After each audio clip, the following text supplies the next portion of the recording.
In this video, I'll show you how to send and receive USDT in Exodus wallet. Open your Exodus wallet, move down, click on USDT.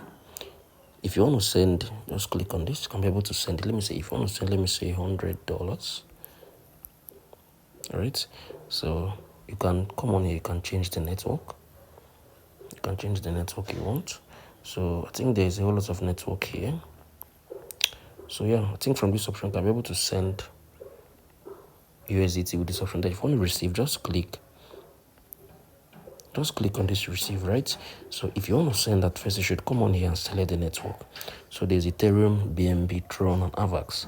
So you can select the network. If you want to send from Ethereum, you should have some Ethereum here in your Zeros wallet. If you want to send from BNB, you should have some BNB. If you want to send for Tron and Avax, the same still applies. So let me say, if I want to send from BNB, I'll click on this, select the network. Once I've selected the network, click on this. Then you can come on here and send what you want to send, right?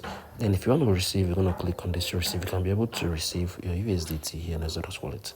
If you find this video helpful, share your thoughts below in the comment section. Thank you all for watching through. I'll see you in the next video.